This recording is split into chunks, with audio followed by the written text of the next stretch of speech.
যে বিচ্ছিন্ন ঘটনাগুলো নির্বাচনের আগে পরে এবং কয়েকদিন ধরে ঘটেছে, এই ঘটনাগুলোকে অ্যাপ্রোপ্রিয়েট ওয়েতে তদারকি করতে হবে।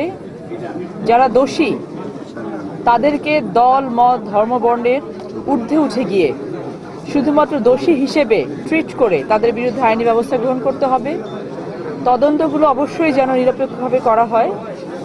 আমি আপনাদেরকে অনুরোধ করতে চাই এবং বলেছি, আমি আজকে প্রশাসনের সাথে কথা বলে মিটিংয়ে বলেছি যে আমাদের আশেপাশে কেউ যদি কোনো ধরনের অন্যায়ের সাথে জড়িত থাকে, অন্যায়কারীর কোনো দল নেই। অন্যায়কারী তাকে অন্যায়কারী হিসেবে ট্রিট করে অ্যাপ্রোপ্রিয়েট তদন্তের মাধ্যমে যেই ধরনের আইনি ব্যবস্থা গ্রহণ করার প্রয়োজন সেটা আপনারা করবেন।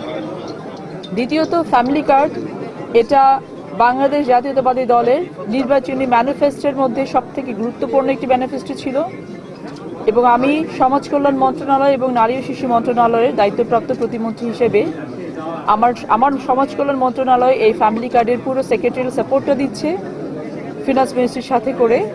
এবং এই প্রজেক্টটা আপনারা জানেন যে ঈদের আগে পাইলট বেসিসে আমরা 14টি ইউনিটে এই প্রজেক্টটা শুরু করছি। এই 14টি ইউনিট 14টা উপজেলার একটি ইউনিয়নের একটি ওয়ার্ডকে নিয়ে শুরু হবে এবং এই পাইলট বেসিসে 14টি ইউনিটে যদি আমরা সাকসেস হতে পারি, একইভাবে একই ডিজাইনে একইভাবে কমিটি গঠন করে আমরা পরবর্তীতে গ্র্যাজুয়ালি পুরো বাংলাদেশে এই প্রজেক্টটি আমরা চালু করব।